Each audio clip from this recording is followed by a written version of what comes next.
Welcome, Shayla. Hello. Thank you. Do you want to share who you are with the podcast? Yes. Kind of where you're from, what you're doing, where you've been, all the things. Yes, I totally can. Hi, I'm Shayla. I'm originally from Minot, the greatest city in North Dakota. And Why not Minot? I currently live in Denver, and I work for a nonprofit called Christ in the City. I went to the University of Mary. Hooks up with Sarah for a couple years. Mm-hmm. And then Sarah and I both grew up at the same parish, actually. Yeah. St. John's in Minot, North Dakota. So, went to UMary. Following UMary, went to Denver to work for Christ in the City, and I've been there 3 years now. Mm-hmm. So now I'm just... That's flown by. Yeah. It's been a long time. It went by very quickly, but also feels like I've been there for a very long time as well. Right, at the same time. Yeah. Awesome. And remind me, what did you go to UMary for? Communication? Oh, yeah. Comm major. Yeah. Went to UMary, communication major. Public relations was my, concentration. And then Catholic studies, right? Yes, minor. A Catholic studies minor, which every now and then in conversation you have to, throw that one in there. Right. And so, with Christ in the City, you've been there for 3 years. What's your position at Christ in the City? So at Christ in the City, I work as the community engagement manager. So basically I get to, it's a very official title, a mouthful most times. But I get to share the mission with the community. So that's a lot of times in Denver local, but then also other times getting to share it across the country. And oftentimes it's just sharing about who we are, what we do, and then how can people be involved wherever they're at. Maybe that's somewhere not in Denver, but also a lot of times it's people coming to serve with us in Denver or in Philadelphia, because we recently opened up there last year. So we've been in Philly this is our second year now. That's awesome. Mm-hmm. And how did the opportunity of Christ in the City come about? Like, I don't know if I've ever actually heard that story after graduation, all the things. Like, what was that discernment like? Divine intervention, yes.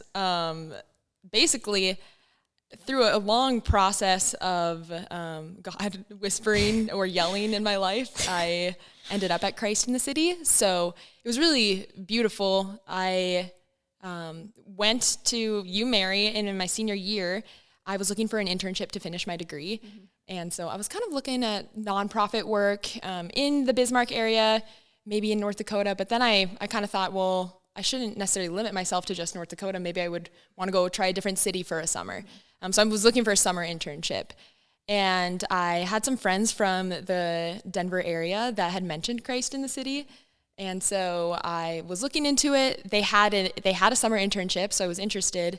But then I kind of just thought, that's that's not it. Yeah. Yeah, I don't necessarily need to leave North Dakota. But then the social work department at UMary was taking a mission trip of students to Christ in the City that fall. Awesome. And I was like, this is almost too good to be true. So I went and asked if I could join the trip, even though I wasn't a social work major. I went and asked if I could join. I got to go, and then just completely fell in love with the mission. Basically, at the beginning, all I knew about it was that they served the homeless. Right. And at that time, there wasn't I hadn't had many encounters with the homeless in Minot or in Bismarck. Right. Yeah. And so I was interested in in that work a little bit, but then also just interested to see more. So why were so many young adults going there? What was the draw? And it was one of the most life-changing weeks. That's awesome. And I was like, okay, I have to be here for the summer. So I applied for the summer internship. Got it. And I did get it, but that was COVID summer. Summer 2020. And I actually didn't get to go. Oh, wow. So then one of the staff members, through that whole process, one of the staff members actually reached out to me, and she said, hey, we have a job opening. I think you should apply. And so I kind of jumped the hoop of being a missionary, where that's just you do a volunteer year. And I actually applied for a staff position. So right following college, I came right onto staff to do what I'm doing now. Wow. So divine intervention. I know. Right? That's awesome. That's so cool. Mm-hmm. So what is maybe a day-to-day? I know maybe weeks look different of certain days from what I know a little bit about Christ in the City, but for those that don't know what the day-to-day, the week looks like, what does that look like for Christ in the City, at least staff-wise a little bit? Well, maybe it'll be helpful to share about what missionary life is like, and then maybe where I get to help the mission. Perfect. Yeah. So missionary life is, it is actually pretty consistent on the day to day. So we will have missionaries go to the streets in downtown Denver and Philly, and then they walk the same street route multiple times a week. So we have currently, we'll just use Denver for now because that's where I'm located. Currently, there's 30 missionaries in Denver, and so that's both men and women, and they're in between the ages of 18 and 28. And so they commit to a specific street route that they walk all year long. And so through consistency, they're able to come across the same homeless people and actually build friendship, build relationship with them. And so we're really big on friendship, on consistency and showing up. And with walking the same route, they're able to actually come across the same people. We also do a weekly lunch in the park, and that's very much part of my role, is coordinating the lunch for that meal. A community builder. Yes. Yeah, that's beautiful. Yeah, so that's the time where we get to bring in the greater community to come and join us and actually serve alongside the missionaries, and then they get to meet the homeless and have conversations with them there. Do others in that area, when they walk their route, is it sometimes one you kind of just come across, because Denver being a bigger city, it's more likely to come across a person in need? Is there consistencies of like word of mouth of other people in that community? Like there's missionaries that walk, is that something that you see or not really? As far as just like people who are not homeless, who are, yes. Oh yeah, we have a street cred. It's actually really, really cool. That's awesome. That's something the best type of street cred there is. The best type of street cred, like the missionaries will approach, the homeless on their route, and oftentimes like you can just even see demeanors change. Like people might like liven up, or they maybe will like just try and like clean up a little bit just to like be ready to receive the missionaries when they come by. If someone is acting poorly toward the missionaries, other people will like step in and be like, hey, no, like they're here for a good reason. And they actually like really protect the missionaries on the streets. That's beautiful. That's awesome. It's really cool that the missionaries the missionaries are loved on the streets. That's amazing. Has there been anything that you maybe didn't realize or were surprised by within like the homeless population? I feel like sometimes from people who aren't fully immersed in the mission of working with homeless people directly, I think it's easy to kind of have preconceived thoughts about things. Is there anything that, in a positive way surprised you by working with the homeless at all? Or Yeah, definitely. I've been surprised and in awe many, many times since being close to the homeless. And from right off the bat, it was just like such a culture shock. Being from North Dakota, being from Minot, the like only interactions I had with the homeless was maybe sometimes some guys flying some signs at the street corners, and most times I just assumed that, they're not actually homeless, or like they don't actually need my help. They're just trying to scam me for money or something all the like that. TV shows have probably ruined it. I mean, and even just like not being around the homeless, I just didn't really trust them. That was like one preconceived notion. I also thought that most of the homeless probably just like don't care, or they're just like they're unwilling, on drugs, or they are like maybe they're just mentally ill.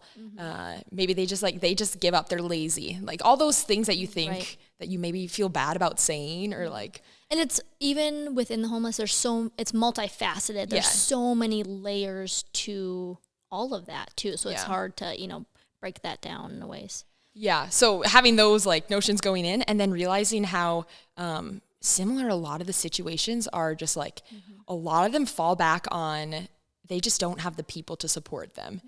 And maybe that's anything from like family members or friends. Maybe they completely cut ties with the people in their life, that they, at the center of a lot of the poverty in the homeless that I see is just a deep, deep loneliness. And that is like such a mind shift of even going out to speak to the homeless, because you're not necessarily like, it's not like a third world poverty that we're encountering on a daily basis, where you think of like maybe the poverty that Mother Teresa served, of like in Calcutta, India, very, very poor people in very, very harsh living conditions that they probably will never get out of. in Denver, yes, they are like, they do have that physical poverty, but there's just like something so broken in their heart and in like the spirit that it is, it's really just different than what I thought they needed. So like going in and you just want to go in and fix and like, what can I do to be the missionary heart? Yes. What can I do to just change this person's life forever? This is my work. Like, what can I do? And then you realize that, oh, they just need something so different than what I thought. And that's why we go consistently as friends. And it's really all about showing up and like being a friend, because that's what they need. They need someone to believe in them. And that is just something that I've witnessed time and time again that has changed their life. The companionship. Yes. Right. We're not meant to walk through it alone in a lot of ways. And we're not, it's hard to, and especially not knowing who to turn to. And I really love what you said about like, it kind of comes down and boils down to, they don't have the support, the family, the friends of that. And I think you see that brokenness within it. It's one of the bases. It's that disconnect. There's a crack in that foundation in some ways. And how that maybe, the family maybe wasn't willing to give help, or maybe the person that is in trouble isn't willing to receive that help. It kind of is this brokenness of the family in a lot of ways. Has there been any factors when you've maybe encountered maybe a homeless family that have been common denominators, common factors within that from your own personal experience, or maybe fellow missionaries in that? Yeah. I mean, there's just like, there's a story that recently actually happened. This was just a couple weeks ago. We met this homeless family at the park, and it was a mom and her 3 kids. And so I just met her in line as I try and like meet people as they're going through to get their food. And I started talking to her, and I was like, just asking her about like her situation, or maybe just asking where she's from, kind of what she's doing. We don't normally have homeless families at the park. That's not, it happens every now and then, but that's not like a normal, where we have a whole family that's homeless. And you can kind of tell, like you learn to pick up on how they might be homeless. You can tell. And so I started talking to her, and me and my coworker, we were both kind of talking with her, and then the kiddos as well. And the mom had told us that she had been fleeing an abusive situation where she was in an abusive relationship with her husband or boyfriend. I don't quite remember. But her and her kids were living out of their van for the last like 4 or 5 months. And I was just like so heartbroken, first of all. And I was like, I felt bad because I kept like tearing up and I was crying with this family. Because you're sitting in them with that in that moment. So it's raw and vulnerable to come and say that I need help, or especially on another level of one, just yourself, but feeling spiritually, emotionally, mentally responsible for your young children. It's hard as a mom, you know. I'm sure. And she was doing so well. Like, she was just crushing it. But I could tell it, like, the weight of the past 4 months on her. It was you could just see it on her. And she was asking for us. This is like the best glory story ever, but she was asking for help. She said, we have a place to go. We have an apartment. We just need like, I think it was $350 more for the deposit. And so me and Sam, we started talking with her, and we figured it out how, like, later that day we were gonna meet up with her and the family, go with her to the office and like pay the money, and then they actually got into an apartment that day. That's awesome. So like, I just got chills. I know. It was, and that is, I say that story just because, like, to show the power of us just showing up, that we might catch that family on that day when they just need the little like extra push, the extra help. Right. Being available and making yourself available to give, and to receive in that way. And I think that, that's so beautiful. And then we also, so I wanted to like share that story because it is so powerful, but also like we, in a sense, get to be the family for a lot of the homeless.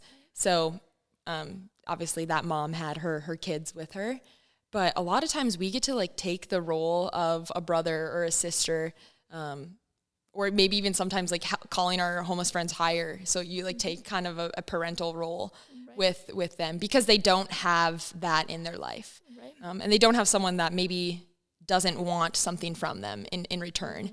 So it's just like such a free love, such a free gift of yourself that we get to like actually go and be family with the homeless. So what starts out in like common friendship, you know, we're having a lunch, we're having barbecue chicken for lunch today. That's like spurs a deeper conversation of why do you guys come here? You know, we get asked that all the time. Like, why do you guys actually do this? And it's so simple. It's like it's because you're worth it. Like you have dignity as a human person to be loved. And so if I have the opportunity to be here and love you, I'm going to, and I will show up. And in what ways do you see this, even if they may not be religious or what have you, but in what ways spiritually or like physically, emotionally, do you see them mend that brokenness, you know? Yeah.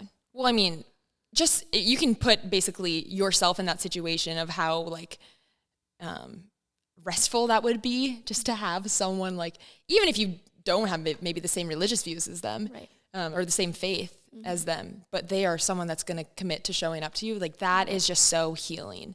That's someone that they don't need or want anything from you, but they're going to continue to show up. That consistency. Yeah, the consistency of a family, right? Yes. That it normally would have, that they don't particularly have in their life in that season or, you know, right now or whatever that looks like. And yeah, it's beautiful that you guys can step in and, like you said, be that family for them and call them higher and ultimately, you know, bring them to sainthood, whether they realize it or not in some ways too. I think it's so beautiful. It kind of reminds me of the quote too, talking about the family and all things missionary, is Saint Mother Teresa of Calcutta. Of course. If you want to change the world, go home and love your family. Yeah. And I think there's so many ways you can look at that.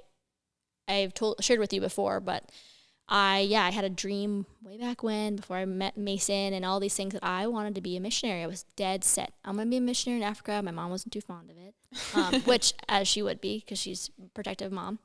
And I wanted to go serve the poor. I was like, this is my Calcutta. Like, I want to do this. Like, I don't want to stay home and love my family. Like, that's hard, especially being, and you relate, like, being the only girl in the family of 8, like that's, it's hard being from a bigger family too, or even a small, whatever that dynamic may look like, is so different. And especially me being the youngest, I'm like, it's hard loving my older siblings because I'm the little sister, or you butt heads, and it's hard because ultimately your family's there to sanctify you. And I quickly began to realize in my own life and my own vocation call is to be a missionary of my family, as the homemaker, as the wife and the mom of my children. And my call isn't to work directly with the homeless, but for some people it is. And those are both beautifully necessary, like equally necessary in our society and our world. And I think it's beautiful to kind of see that in different perspectives of, that can mean your family, whether it's through in your situation of Christ in the City and how the community of your staff and the people who you encounter, or maybe it's the more mundane of your domestic church of your family too. True. I think is super beautiful within that. Dare I say that it is harder to love your family than to go out and serve and love the poor. Right. Like I think that's exactly why Mother Teresa said that, you know, that it's not easy to love your family that you're around all the time. You're so alike them, and you can see like all the bad parts of yourself in them too. Right. You know, they get on your nerves. They're such like, mirrors to who you are. That which is scary, but it's also so beautiful in so many ways too. That it's it's definitely a hard time. I remember Venerable Fulton Sheen saying a quote. I'm probably gonna botch a little bit, but you get the gist of. Never say someone like annoys you or like gets on your nerves. Always say that this person is sanctifying me. And it's kind of almost been a nice mind shift with being the youngest, or like little things of like, this person's just going to get me the sainthood. Like if the Lord wants a grace in purgatory time, maybe we could do that. But I will be using that one from now on. You are sanctifying me. It's been a good mind shift for the positive, but how would you say, kind of, especially being immersed in working with the homeless on such an intimate, raw level, how can others support maybe the homeless in their area, given whatever vocation they may be in that time, whether a family of young kids or a single person, what are some good practical ways you would say that could be across the board? Yeah. I think there are a few things that are actually really simple. So we always do this thing where we will have care kits in our cars. And so this is something that's super easy. You just, put socks, a water bottle, a granola bar in a Ziploc baggie and put it in the back of your car. And next time you come across someone, maybe on your commute, maybe you're at a stoplight, you can just roll down the window and say, like, "Hi, my name's Shayla. What's your name?" And hand them, like, "Would you like a care kit?" And handing them this little kit with something that tells them, like, "Oh, I was thinking about you before I ever even met you." And it's something that's so applicable for moms, and especially if you have, kids in your back seat. Right. Yeah. I always have the snacks on me. And it's something so beautiful, especially from a perspective of a mom. You can invite your kids into, like, today is care kit day. We're going to go to the store. We're going to buy these things, talk to your kids about what this is for, who this is for, and maybe, and even transition, maybe even praying over these things for this specific person and who the Lord draws you to and nudges you to give this to. I think, that's so beautiful and so practical. It's not, Yes, and that's an easy one. And then even asking for their name. So I always, have this care kit, tell them my name and then ask for theirs. And if you have time, I mean, if it's at a stoplight, it could be short, but if you have time, asking them how you could pray for them. I think more times than not, you'll be surprised that people actually, like, appreciate that. They feel seen and do. heard. I can't remember if it was again, I'm going to botch this so you can fact check me, but it was St. Augustine, maybe St. Thomas Aquinas. He had said something about to know your name is to, like, know your heart. Like, it's such a vulnerable thing to know a person's name.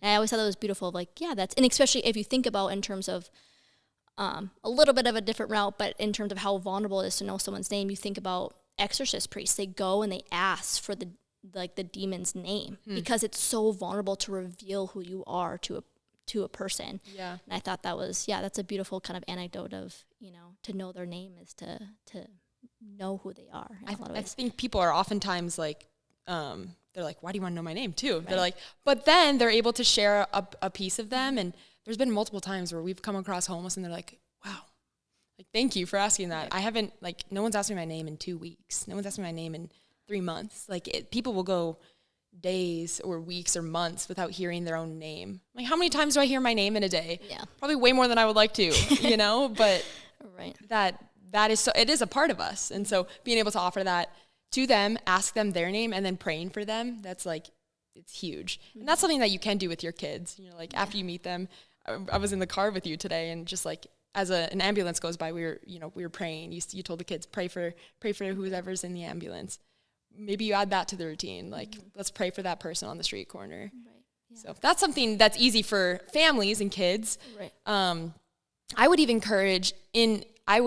encourage, if you are in a decently, like, safe situation, maybe you're with a family member or a friend, and you come across someone who's homeless on the streets, like, if you have the time, maybe just stop and say hello. And that's something that is very simple. It's very easy.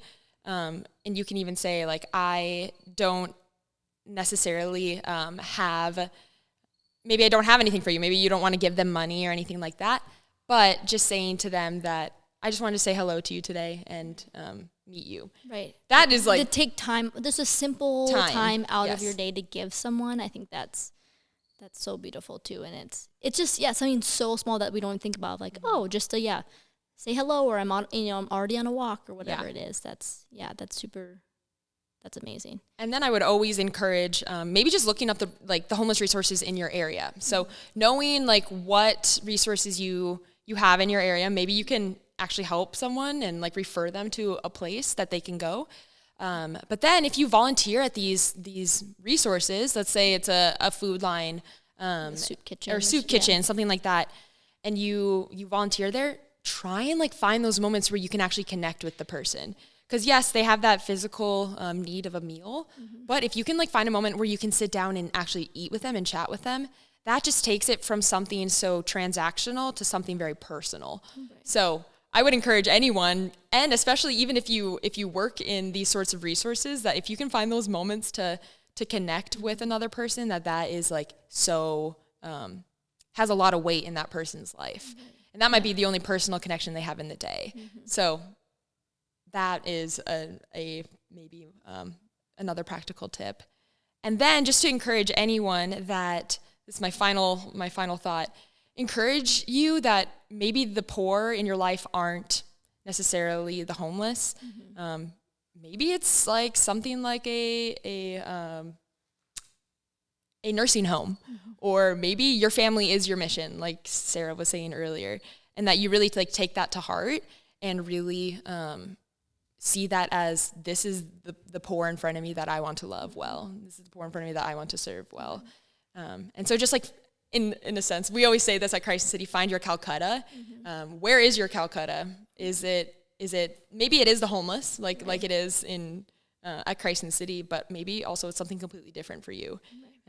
And it may look different with different seasons of your life too. Yes, especially as a mom, you get this. Right, for sure. Absolutely. So specifically with Christ in the City, say if someone wants to come and visit Christ in the City, you kind of had mentioned at the beginning of there was a volunteer weekend or a week or whatever they were taking people.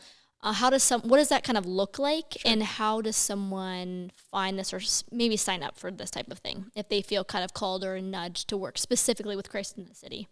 Yeah. Well, email me first of all, and I can be your point of contact. We always love having volunteers come to serve with us. We do a lunch every single week, so that's always a great time for anyone, especially if you're in the community or closer by. Maybe even you'd want a road trip a couple hours to get there. We do a lunch every week that people can come and join in the community. But then also sometimes we'll do longer like mission trips, and those might be more like geared toward like college students or younger aged individuals that want to come and experience the mission. So I can definitely direct you there as well. So just like reach out to us if you are interested in some way. We've also like made different mission trips and different exceptions for various groups of people in all walks of life. So we've had a couple of moms that have come to like stay with us and work with us for a couple days. We've had families that have come to stay. We have had, like I mentioned, college students. So it's a whole spectrum of volunteers. You don't have to be a certain age or anything like that, but that we would love to have you visit. Or maybe you just visit for a day and you're in the area, you want to come stop by and see the mission. So that would be a way that you can come and be involved with us. And then also if people wanted to support from afar, they're maybe not in the Denver area or not maybe looking to go in the Denver area anytime soon, or Philadelphia, how can people support the mission from afar? How does that kind of look, or what opportunities are there? Yeah. Well, we're always looking for, financial support, donations for the mission. We operate completely off of donations. So our missionaries fundraise about a third of what it actually costs for them to be there for the year. And then the other 2/3, we just have to fundraise to the greater community. So if you're looking to help us out that way, we are always looking for support in that sense.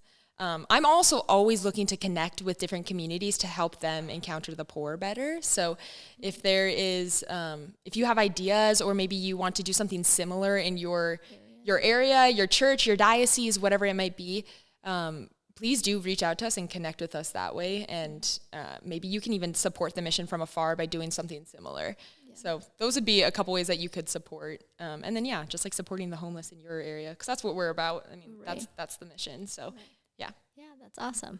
So, you went on a mission trip a couple month and a half ago. Yeah. Tell me a little bit about that. Well, when I decided to go on a mission trip solo to Peru, and this is something that was prompted by a long time of prayer to get me there. Divine providence. And when I was there, I actually had this feeling. It was weird, but I had this feeling going into the mission trip that I was going to know some people on the trip. There was going to be a focus group there, so I thought I might just like run into some people. With focus, everybody knows somebody who knows somebody. Right. And like the Catholic world is just like teeny tiny. Yep. So I thought I would maybe know some people. I get to the retreat center that we were staying at in Lima, and I recognize a couple of the guys that were there, and I come up to one of them and I go, "Hey," and they're like, "Hey." And two of the guys that are actually on the Stand Firm team here went to UMary with me, and so I met them there, and then met the other two guys as well that are on Stand Firm Productions. So that's awesome. We were both there overlapping the same week in Lima, working with Bridges, another organization, working with them in a community called Pamplona. But I got to know these 4 North Dakota guys North Dakota. Yeah, exactly. Yeah, that's so awesome. it was actually really awesome to have a piece of home with me as I'm in a foreign country by myself. Right. So. And you showed up like a day late, like, right? I did. You're just like showed up. I remember talking to them. They're like, yeah, I opened the door to this retreat center, and then like Shayla Elm was there. It's like, what's going on? But that's awesome. And now, a month and a half later, you're on the podcast with Stanford Productions. I must have made a good impression. Yeah, right. Lasting one. Well, thank you for coming on today, Shayla, my fellow podcast host. Fellow podcaster. Yeah, yes. Fellow Minosian as well. Yep, Minosian. Why not, why not? Mm-hmm. Yeah, it was great to have you talk about your job with Christ in the City, kind of learn more about that, and encountering the poor, and kind of, finding our own Calcutta in our own lives, whatever that may be. So thank you for having me. Yeah, awesome.